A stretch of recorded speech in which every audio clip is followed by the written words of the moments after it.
right, time to talk about Go Big Red, and I'm even in the attire today to support the Huskers as we go through their schedule. A way too early look at the schedule for the Huskers as we sit here in July as we approach the 2017 season. Now, if you look at the start of the season, I think the schedule sets up really well for Mike Riley as he comes into a season with some unknowns defensively. The run game certainly has to step back up and be a vital part of their offense, and then you're going to have to look at quarterback and see how things work from there. But as we look at the teams they're playing and specifically going off of them and a little bit of off what we know about the Huskers, we'll give you our way too early predictions for this season. And personally, I think, as I mentioned, the schedule works really good in their favor. I'm going to give them wins right away, of course, against Arkansas State. I'm going to also think that they get through Northern Illinois, Rutgers, as they get into more Big Ten play. I'm going to even give them the nod against Wisconsin after they beat Illinois. So 5-1 to start the season. I do think that that loss comes on the road against Oregon in a non-conference game against the Ducks. Oregon, of course, could be beatable. We're still trying to figure out what this team is going to be like with their new head coach and their new style of football, but I still think on the road, too big of a test for the Huskers. Now from then, things start to get very tough, and of course, it doesn't get any tougher than The Ohio State University as the Huskers take them on October 14th. That game is a home game, which means it'll probably be a bit closer than if it was at the Shoe, but I still give Ohio State, J.T. Barrett returning, and the Pontiff Urban Meyer clearly the advantage in this one. They get a bye week on the 21st, and then a win against Purdue will get them to 6-2. But from there, I see multiple losses.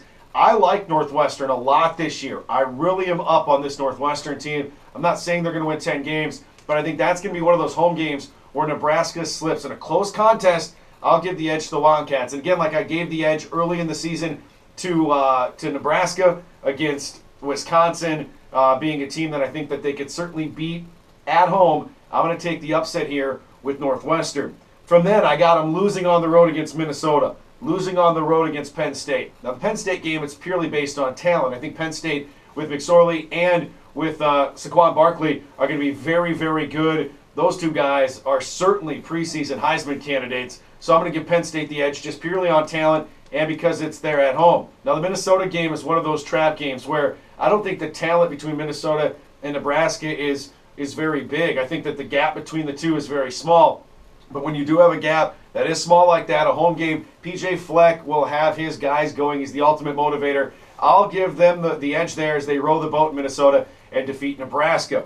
Finally, as we get to the final game of the season, I'm sorry. I just don't think Nebraska, after all those games that they've had to play there, where they have to play some tough opponents, especially on the road, come back and really a season that isn't going to mean a Big Ten championship or a trip to a major bowl on the line against Iowa. I'll take the Hawkeyes marching in to Memorial Stadium and winning there as well. Again, I have the losses happening at Oregon, against Ohio State, against Northwestern, against Minnesota, and against Iowa. If that's the case, talking about 5 losses, the wins being at against Arkansas State, against Northern Illinois, against Rutgers, against Illinois, against Wisconsin. That's, again, 5 wins to start the season.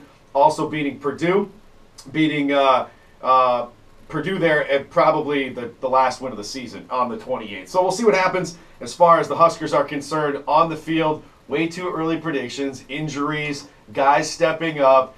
Certainly could be interesting in regards to what the Huskers do. But that's right where Vegas has it as well. You know, out in the desert, they have the number at 7 for the Huskers here this season. And if Mike Riley gets to 8 or 9, let's start applauding, because this year isn't supposed to be a banner year considering the ebbs and flows of the roster. But if it falls below 6 and you start to get to maybe only 6 or 5, real questions about his future. A lot on the line, but I don't think it's a make or break season because of the structure of the roster. But I'm going to go with a 7-5 season for the Huskers in 2017.